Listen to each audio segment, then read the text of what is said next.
नमस्कार, आदाब। मैं हूं मोहम्मद इमरान।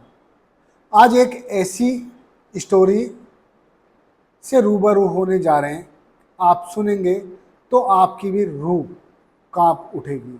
दरअसल ये स्टोरी है पंचकुला की, जहां एक ही परिवार के 7 लोगों ने जहर खाकर जान दे दी।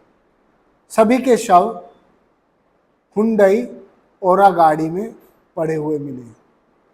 जिस वक्त पुलिस को सूचना दी गई, पुलिस को लगा मामला संदिग्ध है, लेकिन जब पुलिस पहुंची और सभी को बाहर निकाला और अस्पताल पहुंचाया तो पुलिस को समझ आ गया कि सभी ने एक ही प्रकार से कुछ एक ही पॉइजन खाया है।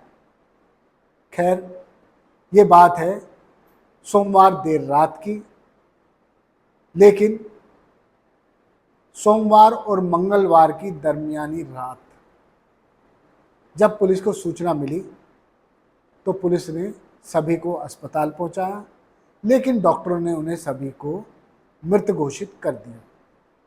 उसके बाद शुरू होती है इन्वेस्टिगेशन। दरअसल देहरादून में रह रहे प्रवीण मित्तल, जिन पर कर्ज हो जाता है करोड़ों रुपए का। वैसे तो प्रवीण मित्तल हिसार बरवाला के रहने वाले हैं और वो परिवार समेत आकर रहने लगे थे पंचकुला में।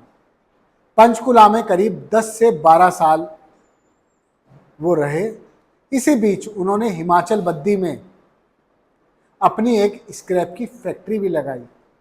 पंचकुला में कई फ्लैट भी खरीदे, लेकिन उनको भी नहीं पता था कि ये काम नहीं चला तो आगे उनका क्या होने वाला है।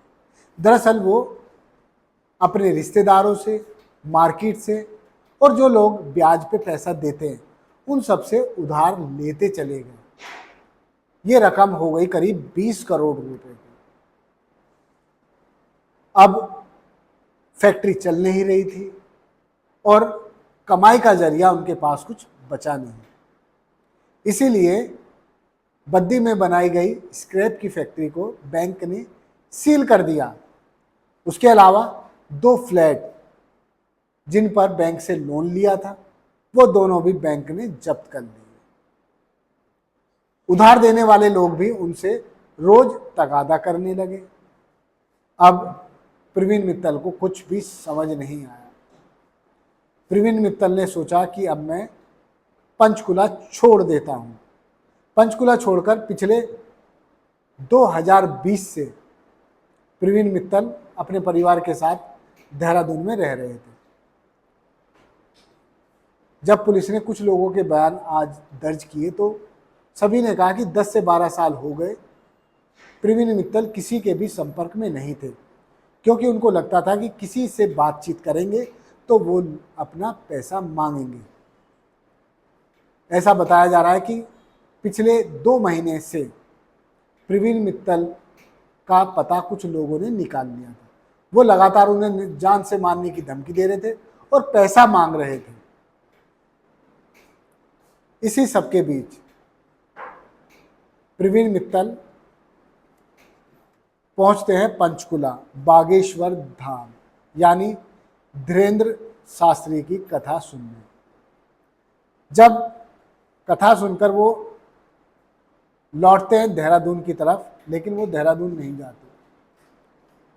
पंचकुला में ही सेक्टर 27 में गाड़ी खड़ी करते हैं, एक खाली प्लॉट के सामने, और पूरे परिवार को जहर दे देते हैं। जहर किसने दिया और कैसे दिया, इस बात का अभी तक खुलासा नहीं हो पाया, लेकिन उनकी पत्नी रीना, माँ विमला, पिता देशराज, जुड़वा बेटी ध्रुविका और दलीशा जो 11 वर्ष की हैं, उसके अलावा उनका बेटा 14 वर्ष का हार्दिक, ये सभी गाड़ी में मृत अवस्था में मिलते हैं। डीसीपी पंचकुला कहती हैं कि इस मामले में अब तक की जांच में यही सामने आया कि आर्थिक रूप से प्रवीण मित्तल परेशान थे। हो सकता है कि उन्होंने ही पूरे परिवार को जहर दिया हो। हालांकि उन्होंने अपने एक सुसाइड नोट में लिखा है कि मेरी अर्थी को कंधा भी और आग भी, अगमुखनी भी मेरे चचेरे भाई संदीप अग्रवाल ही दे। ऐसा उन्होंने क्यों लिखा? बताया जाता है कि संदीप अग्रवाल लगातार उनके टच में थे और उनकी मदद करते थे। हालांकि इतने बड़े कारोबार को चलाने के बाद अचानक से बिजनेस में लॉस लॉस लॉस और कर्ज में डूब जाने के बाद प्रवीण मित्तल देहरादून रहने लगे और देहरादून में रहकर ही वो टैक्सी चला रहे थे। किसी नेगी के नाम से ये गाड़ी है और ये गाड़ी नेगी ने उन्हें टैक्सी चलाने के लिए दी थी। अब टैक्सी चलाकर ही प्रवीण मित्तल अपना और अपने परिवार का पेट पाल रहे थे। अचानक से जो कर्ज देने वाले लोग हैं उनका दबाव बढ़ता चला गया। पुलिस कॉल रिकॉर्ड खंगाल रही है ताकि पता चल जाए कि कौन व्यक्ति कितना और कितनी बार प्रवीण को फोन करता था। खैर, ओजस हॉस्पिटल में पूरे परिवार को लेके गई थी पुलिस, जहां डॉक्टरों ने उन्हें मृत घोषित कर दिया। अब कई अन्य बिंदुओं पर भी पुलिस जांच पड़ताल कर रही है।